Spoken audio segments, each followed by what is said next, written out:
Assalamualaikum warahmatullahi wabarakatuh. Allahumma sholli wa sallim wa barik alaih.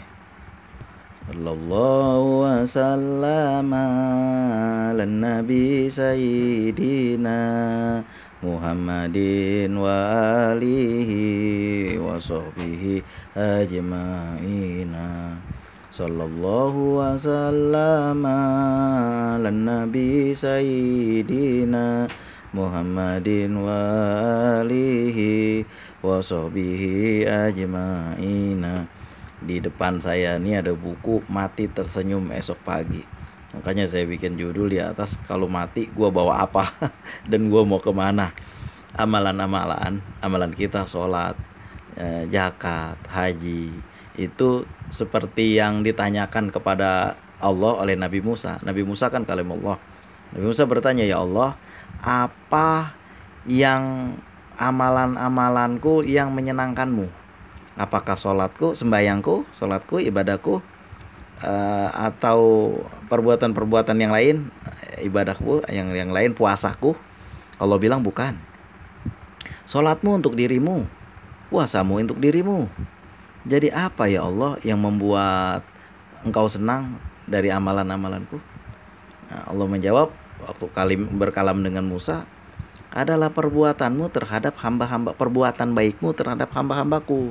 Nah, kita susah banget ke masjid paling rajin, tapi pelitnya luar biasa, bahkan sama saudara sendiri. Bahkan udah pelit mencela.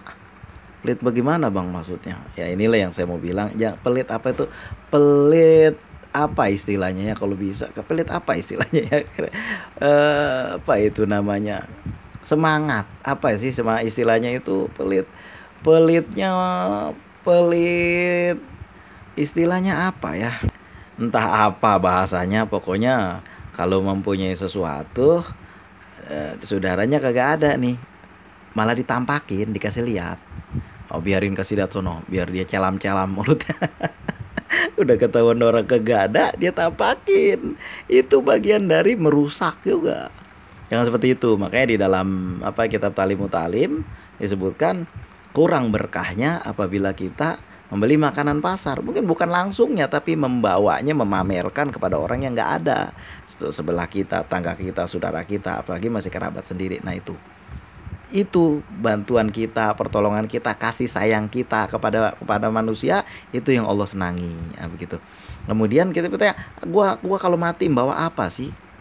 Suatu hari ulama berkisah, ada seorang meninggal. Ketika dia meninggal, dia saking takutnya dengan malaikat Jabaniyah, malaikat yang ada dalam kubur, Munkar Nakir, yang bertanya itu, saking takutnya itu nggak mampu menjawab pertanyaan malaikat itu, sehingga mau disiksa lah. Ketika mau disiksa, datang satu orang yang di dalam kubur itu, dalam alam kubur itu, bukan di kuburan. Kuburan kita udah jadi tanah, udah jadi tulang belulang, tapi di alam kubur, sebagaimana ruh kita di alam kubur ditanya. Ketika itu nggak bisa jawab, lalu datanglah satu orang pemuda yang keren, yang ganteng. Dia menahan malaikat, jangan siksa dulu. Lalu orang itu dikasih tahu, diajarin jawabannya. Kalau malaikat itu bertanya ini, ketika malaikat itu bertanya, dia ada sebelahnya bantuin jawab. Dia bertanya, siapa engkau ini? Orang yang meninggal itu bertanya, siapa engkau ini? Saya adalah makhluk yang dibuat oleh Allah daripada bacaan salawatmu. Nah, inilah kisah-kisah seperti ini adalah kisah hikmah yang ada orang bilang Allah halu, Allah dongeng. Gimana ceritanya? Orang istilahnya itu, Habib Nopel bilang, cerita bohong aja kita percaya. Ini kisah ulama yang ada kebaikannya untuk kita. Cerita-cerita bohong kita di TV tiap hari itu disuguhin. Banyak banget kita percaya. Di internet banyak banget kita percaya. Kita percaya itu, kita ngikutin gitu kan. Kita percaya. Lah, kisah-kisah ulama yang disampaikan yang ada hikmahnya. Hikmah itu datang, hikmah itu kama qala Rasul, dia bersabda kama qala Rasul, hikmah itu buat kaum muslimin adalah barang yang hilang, datang dari mana aja ambil. Hikmah itu barang yang hilang buat kaum muslimin, ambil dari mana aja datang. Nah, ketika gua mati, gua bawa apa? Amalan-amalan kita itu belum tentu diterima oleh Allah. Yang udah jelas diterima adalah bacaan sholawat kita. Karena kita tidak adalah sholawat kita, karena kita tidak bisa berselawat langsung. Apalah apa salawat? Allahumma ya Allah, sholli ala Allahumma sholli ala Sayyidina Muhammad, ya kan? Ya Allah, Allahumma ya Allah, sholli ala Sayyidina Muhammad. Berselawatlah kepada Nabi Muhammad.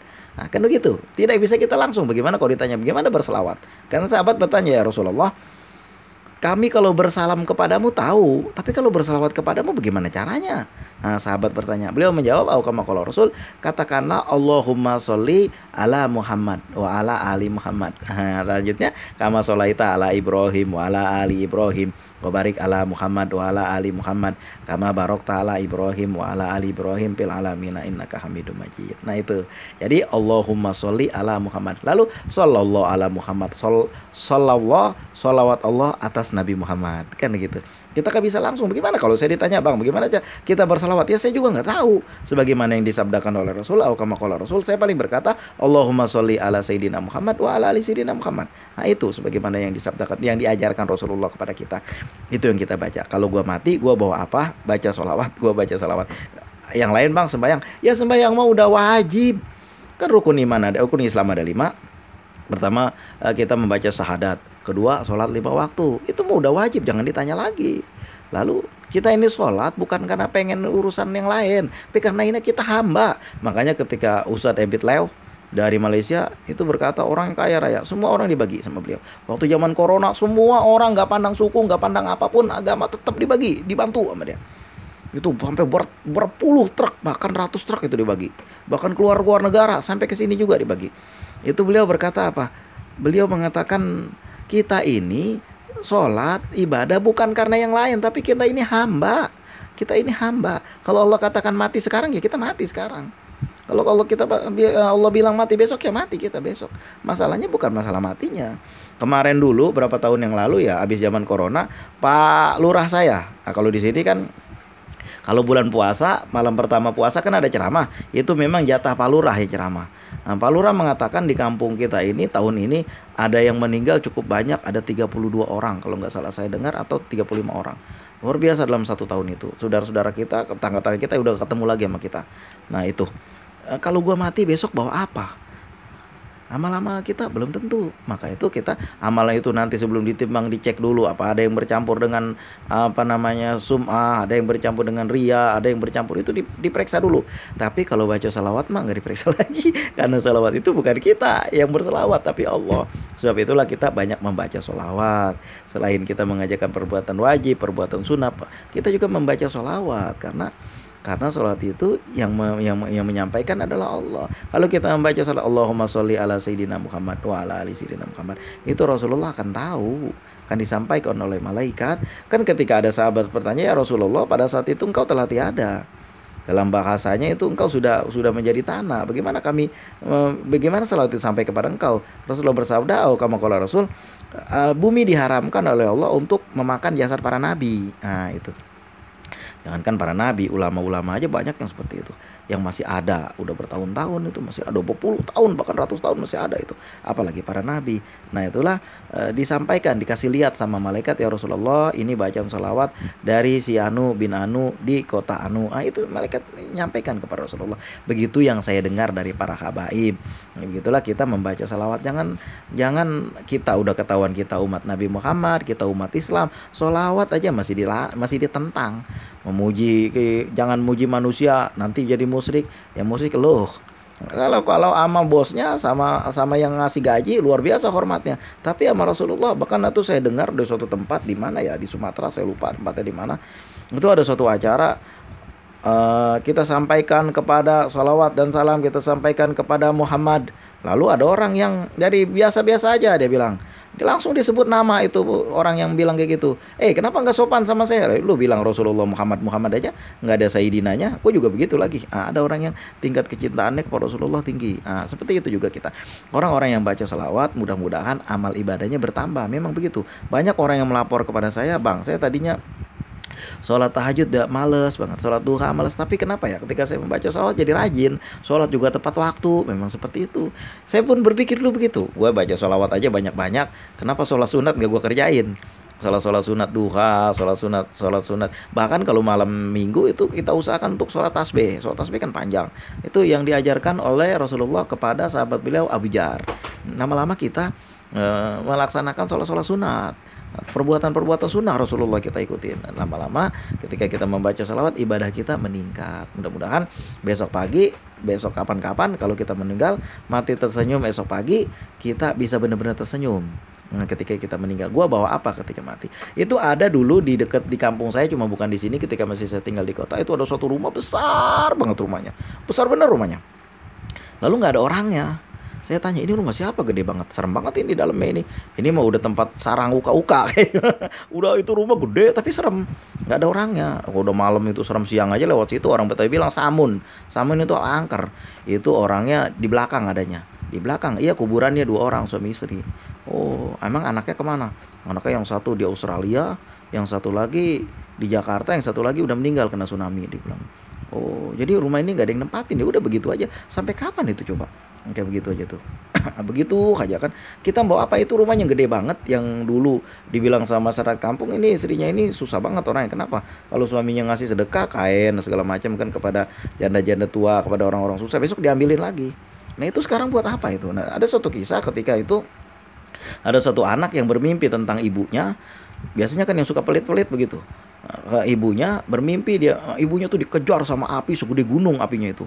Tetapi eh, ibu itu berusaha menolak dengan apa yang ditolak, dengan kain gombal. Kain gombal tuh apa? Kain yang udah jelek. Kain gombal sama minyak ikan, minyak kambing, ditolak-tolak itu, dan apinya tuh balik. Dia mikir, ya Allah, ini apa mampu itu. Ketika dia tanya sama Syekh, ya Syekh, saya tadi malam bermimpi, saya melihat ibu saya dikejar sama yang udah meninggal, dikejar sama api segede gunung. Lalu dia tolak hanya dengan kain gombal yang udah jelek, lalu sama minyak kambing. Itu mundur apinya, saya dibilang ya.